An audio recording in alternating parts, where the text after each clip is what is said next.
mình đã nhìn thấy Trung Quốc trên phim ở ngoài đời. Từ những thỏi bạc lấp lánh, các món ăn đường phố độc đáo, trong tập này mình sẽ đưa mọi người dạo quanh những con phố cổ nổi tiếng, những điểm check-in bắt buộc phải ghé ở Thành Đô. Cùng bắt đầu ngay nhé!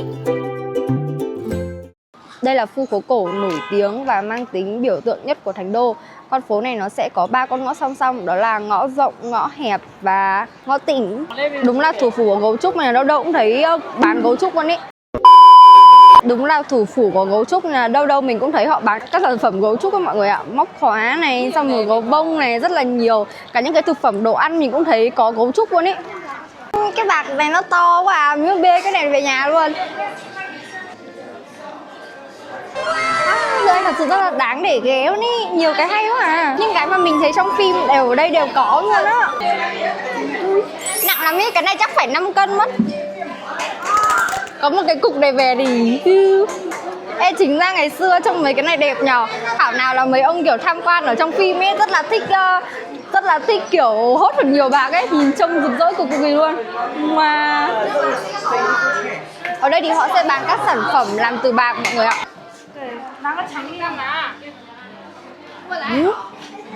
Ui, ở đây còn có một cái chiếc giường tân hôn từ thời nhà Thanh nữa này mọi người này. Má ơi, tưởng thật luôn á. Đến Trung Quốc thì làm sao bỏ qua được cái tiết mục pop mát đúng không mọi người? Mình sẽ mua một con Labubu. Nham thích con này nè, không biết nó có giá không?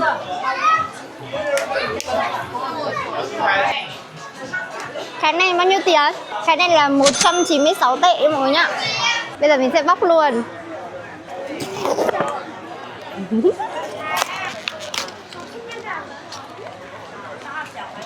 Vẫn chưa nhìn thấy. Cái này có phải màu xanh không? Ha? Có thể trả hàng không? Không thích.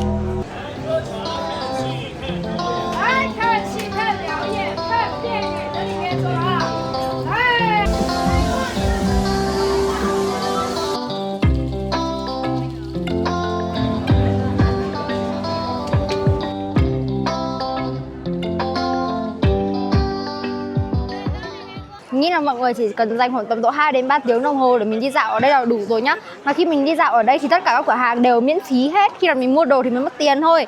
Nếu mà mình muốn xem kịch ở một số cửa hàng thì sẽ mất tiền vé vào. Mình thấy đây là một nơi rất đáng để ghé nha, nhất định phải ghé. Bây giờ bọn mình sẽ tiếp tục đi dạo ở một con phố cổ tiếp nha mọi người nhá. Ở bên Trung Quốc thì thật sự có rất nhiều những cái con phố cổ rất đáng để đi dạo mọi người ạ. Khi mình đi dạo ở những con phố cổ đó, mình không chỉ ngắm được những cái công trình kiến trúc từ những thời xa xưa, mà mình còn tìm thấy là rất là nhiều cửa hàng đáng để ghé. Kiểu trong đấy họ sẽ bán cái đồ lưu niệm này, bán những cái đồ ăn đặc sản, thật sự rất đáng để thử luôn ý. Mình đang có mặt trên đường Ngọc Lâm nhá mọi người nhá. Khi nhắc đến đường Ngọc Lâm ở Thành Đô, có lẽ đầu tiên nghĩ đến chính là câu hát trong bài hát Thành Đô của Triệu Lôi. Đi đến cuối đường Ngọc Lâm ngồi trước quán rượu nhỏ. Cũng nhờ cái quán này mà Ngọc Lâm từ một khu dân cư bình thường trở thành một điểm du lịch nổi tiếng nhất cả nước. Trên đường mình đi dạo con phố này mình thấy ai trên tay cũng cầm cái cốc này mọi người ạ. Nên là mình thấy tò mò quá, mình đã đi tìm xem mọi người mua cái này ở đâu. Thì rất nhiều người là xếp hàng uống cái này luôn. Giờ mình sẽ thử nhá. Nó có mùi rượu này. Trong này thì nó có tảo phớ, sẽ có cơm rượu và những cái hạt giống kiểu hạt lạc và họng chó mọi người ạ. Kiểu hút một ngụm lên kiểu nó vừa có rượu ấy, kiểu phê phê phê, không biết uống nhiều nó có say không. Bạn mình bảo là uống cái này nó sẽ tốt cho sức khỏe. Người mình thấy nó có rượu ấy. Nếu mọi người đến con phố này thì nên thử cái này nha. Và thật là rất ngon đấy mọi người à. Mình đã uống hết cả cái cốc này luôn rồi. Kiểu uống vào nó sảng khoái với đã cực kỳ luôn ý. Cốc này mình mua chỉ với giá là 8 tệ thôi, nên là mọi người đến nhớ thử nha. Ngoài các quán rượu nhỏ thì ở đây còn bán rất là nhiều đồ thủ công mọi người ạ. Những cái đồ móc khóa ấy, trông cực kỳ là dễ thương luôn. Chứ có多少钱呢？15，这些都15一个。15一个。小狗呢？小狗多少啊15，都15。哦，所有都15。它是这样的。这个呢？这个是多少啊？这个大的是25。它也是15。25. Cái này thì đều là thủ công hết, thợ tự làm thì cực kỳ là đáng yêu luôn. Chắc là có một sự hãm hại nào đấy chứ không thể như thế đâu mọi người ạ. Bởi vì là mình đi dạo ở con phố nào ở Trung Quốc mình cũng thấy nó rất là đáng để đi ấy. Thật sự ở đây là cũng là một cái con phố cổ rất đáng để đi dạo đó mọi người ạ. Phố Ngọc Lâm nhá. Cái chỗ này thì mình nghĩ là mọi người có thể ghé vào buổi tối thì nó sẽ nhộn nhịp hơn, bởi vì sẽ có chương trình ca nhạc này và lúc đấy nó lên đèn thì nó sẽ đẹp hơn mọi người nha. Bây giờ mình sẽ đi về khách sạn nghỉ ngơi, sau đó buổi chiều sẽ tiếp tục đưa mọi người đi chơi nhá. Bây giờ mình đang đi đến trung tâm thương mại quốc tế tài chính Thành Đô, là một trong những trung tâm thương mại mới mà mọi người không thể bỏ qua khi đến Thành Đô nhé. Nằm trên con phố Xuân Hy thì mọi người có thể đi dạo luôn ở trên con phố Xuân Hy và phố Thái Cổ Lý. Ở cái trung tâm thương mại quốc tế tài chính IFS này thì nó sẽ có biểu tượng là có cái chú gấu trúc bám tường. Đấy là một điểm check-in rất hot. Khi đến Thành Đô ai cũng phải check in luôn. Bây giờ mình sẽ đi lên tầng 7 để chụp ảnh với em nó. Rất nhiều người xếp hàng để chụp ảnh với con gấu trúc luôn đấy mọi người ạ. Chắc là bởi vì sự đáng yêu của nó nên là nhiều người muốn đến chụp ảnh như thế. Mình chụp ảnh xong rồi, ai mà muốn xem ảnh mình thì ghé đây liền nhá. Bây giờ bọn mình sẽ đi bộ qua phố Thái Cổ Lý nhá. Nó nằm sát ngay cái phố Xuân Hy này luôn. Nếu như cái trung tâm thương mại IFS kia nó cho mình được thấy được cái sự hiện đại ấy, thấy được cái sự hào nhoáng, thì ở đây hiện đại cho mình thấy một điểm khác, đó là sự cổ kính mọi người ạ. Cái trung tâm thương mại này là nơi kết hợp kiến trúc truyền thống giữa văn hóa Tây Tứ Xuyên và truyền thống hiện đại. Điểm đặc biệt mình thấy ở đây là khi mà các hãng thời trang quốc tế về đây thì đều phải nhập giao tùy tục hết, đều phải theo cái kiến trúc của Trung Quốc. Mình đang ghé một tiệm bánh rất là nổi tiếng ở đây.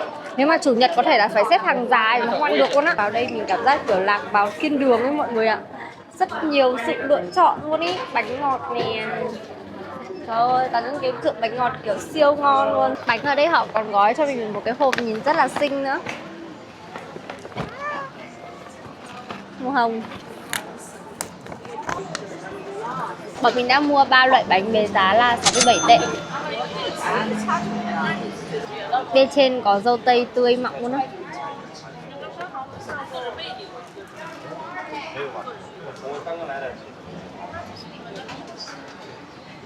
Phần đế của nó phải là lớp một lót đường đâu. Bên trên sẽ có mứt dâu. Còn ở bên trong của nó là bánh kiểu dạng của cố mình cũng không biết nữa. Nhưng mà bánh này ăn ngon nha. Họ làm không bị ngọt quá nữa. Ôi, đã ăn bánh ngon thật là hạnh phúc luôn ý. Thích quá. Hoa quả rất là tươi ấy. Phải rất nhiều người ăn như thế. Cái gì cũng có lý do của nó mọi người ạ. Mình đang có mặt trong một quán cà phê ở khu Đông Giao Ký Ức. Đây cũng là một nơi mọi người không thể bỏ lỡ khi đến Thành Đô. Đông Giao Ký Ức là một khu tổ hợp văn hóa nghệ thuật cực kỳ nổi tiếng ở Thành Đô và được cải tạo từ các nhà máy công nghiệp cũ. Nơi này thì mang phong cách vừa hiện đại vừa hoài cổ và được giới trẻ rất là yêu thích. Điểm đặc biệt của cái Đông Giao Ký Ức này là giữ lại các nhà xưởng đỏ, đường ray, đầu tàu, ống khói cũ kiểu Liên Xô ấy. Và sẽ kết hợp thêm các quán cà phê, quán bar và nhà hàng. Mình đang ngồi uống cà phê ở trong một quán. Thấy không? Ở dưới là còn có một cái thuyền này, như kiểu mình đang quay trở về năm 80 mọi người ạ. Đây là một địa điểm cực hot ở Thành Đô vào thời điểm hiện tại. Có rất là nhiều các bạn trẻ đến đây chơi. Nó có một cái đoàn tàu luôn thật này. Một cái đoàn tàu thật luôn ý. Không biết là có được lên trên này không nhỉ? Có gì xin chim không? Nhìn đây là tấm của. Cái gì tấm của? Tấm của. Ủa,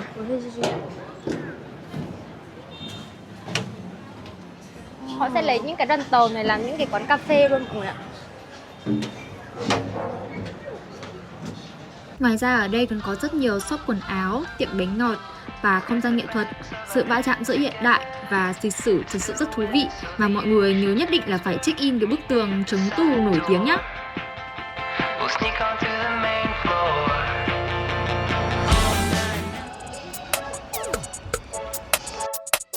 Tối nay chúng mình sẽ cùng nhau đi ăn ở một nhà hàng Tân Cương. Đây sẽ là cơm với lại là thịt cừu, phóng với cá rim, thịt dê. Đây là thịt cừu đó. Hình như là mình ăn phân hợp thịt cừu bởi vì mình thấy trong thịt cừu nó có cái mùi hôi ấy. Không chịu được cái mùi hôi đấy. Đây sẽ là phần mì với thịt gà. Nhìn rất là hấp dẫn.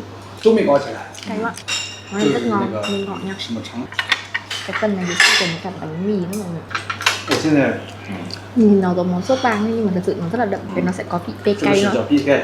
Sẽ được tặng một bài hát mọi người ạ, một điệu nhảy.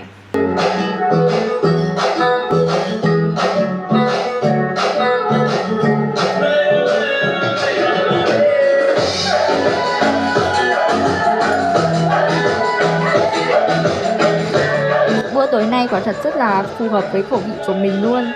Nhưng mà cái bữa này là mình được mời cho nên mình sẽ không công khai giá cả nhé. Hôm nay là ngày cuối mình ở Thành Đô rồi. Bây giờ mình sẽ thử một thương hiệu trà sữa ở Quý Châu rất là nổi tiếng. Sau đó chúng mình sẽ cùng đi massage rồi rời khỏi Thành Đô nhá. Đây là một cái thương hiệu trà sữa rất là nổi tiếng của Quý Châu. Và mình đã gọi một phần cà phê với lại là một phần trà sữa matcha. Cái trà sữa ở trong này ấy, là nó sẽ có cái phần gạo nếp mọi người ạ. Xong họ sẽ xay nhuyễn ra, cắn với chân trâu lên thì ăn nó rất là dai dai nhỉ. Cảm giác ăn giống như kiểu xôi xay ra xong rồi thêm với sữa này, thêm với chân trâu mọi người ạ. Có vẻ là ăn cái này xong cũng no luôn ấy. Hơi hổ lún một tí, nhưng mà không sao cả, mình thấy cũng ngon đó. Qua Trung Quốc này mọi người bốc bậy một cái thương hiệu trà sữa nào uống nó cũng rất là ngon ấy, mà nó kiểu nó rất là lành mạnh, nó không nhiều cái bột kem béo sẽ gây hại cho sức khỏe mọi người ạ. Trà sữa của họ thì luôn hướng đến các thực phẩm tươi mới tự nhiên như kiểu là đồ thật ấy, chứ sẽ không nhiều các thành phần kiểu thực phẩm chất bảo quản và tạo mùi. Cà phê rất là thơm, nhưng mà là một người không uống cà phê thì mình chơi chẳng rồi. Bây giờ chúng mình sẽ cùng đi massage, sau đó sẽ rời khỏi Thành Đô nha. Mình đã đến cái chỗ massage rồi mọi người. Cái chỗ massage này tên là Trinh Sữa Yin Xiang. Một điểm đặc biệt ở cái chỗ massage này là mình có thể vừa ăn đồ ăn và vừa có thể massage mọi người nhá. Nếu mà ngồi đến trước mà chưa có phòng thì mình có thể ngồi ngoài, mình gọi đồ ăn lên. Bây giờ sẽ có một đống rất là nhiều các danh sách đồ ăn này, mình có thể gọi đồ ăn lên, xong rồi sau đó ăn trước, xong rồi đợi có phòng rồi vào massage thôi. Nếu mà vào trong phòng muốn ăn tiếp thì mình có thể tiếp tục gọi món và vào trong đấy ăn. Tất cả những đồ ở đây thì đều là miễn phí, đều là buffet mọi người nhá, nên là mọi người có thể ăn thỏa thích. Cái vé này của bọn mình có giá là 180 tệ một người, và mức giá vé nó sẽ tùy thuộc vào cái gói mà mọi người lựa chọn massage nữa. Bây giờ thì mình sẽ zoom tour cho mọi người xem ở ngoài sẽ có những món gì nhá. Đây là chỉ những cái món ở bề nổi thôi. Ngoài ra thì nó sẽ có những cái món ở trên này nữa mà mình có thể gọi thỏa thích, ăn thỏa thích nha. Đầu tiên sẽ là hai cái tủ nước này, bên trong sẽ có rất là nhiều trà coca này, nước ngọt, rất là nhiều nước ngọt cho mọi người. Sau đó sẽ là một tủ sữa chua, bánh ngọt và chè, đồ chiên rán. Đây còn có cả khoai và đồ hấp. Những cái món ăn như thế này thì mình đều có thể mình gọi được hết mọi người nhé. Ăn ở bên ngoài hoặc là ăn ở bên trong phòng massage đều được. Kem này, một số các đồ ăn nhẹ vui vui, salad. Có thể kiểm tra cơ thể mọi người, ăn xem cơ thể mọi người có tốt không. 他说你的身体很健康。哦，他说你经常感冒，容易累，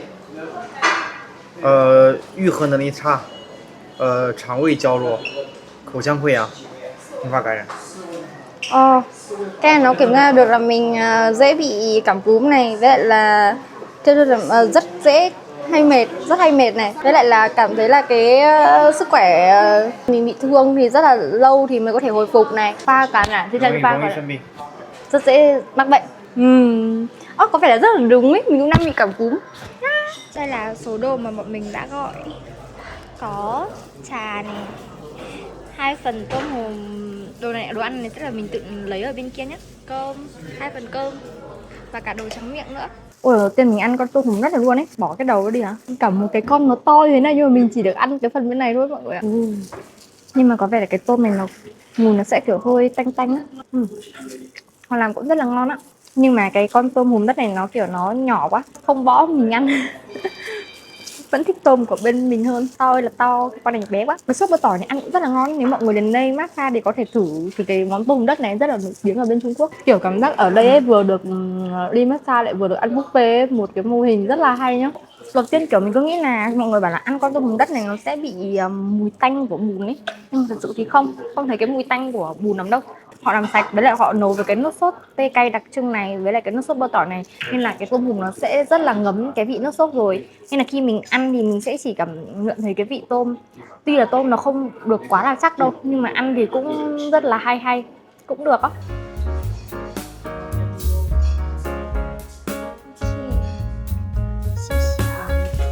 Phòng này thì sẽ có 2 giường mọi người ạ. Nếu mà mọi người đi nhiều người hơn thì có thể có nhiều giường hơn nhá.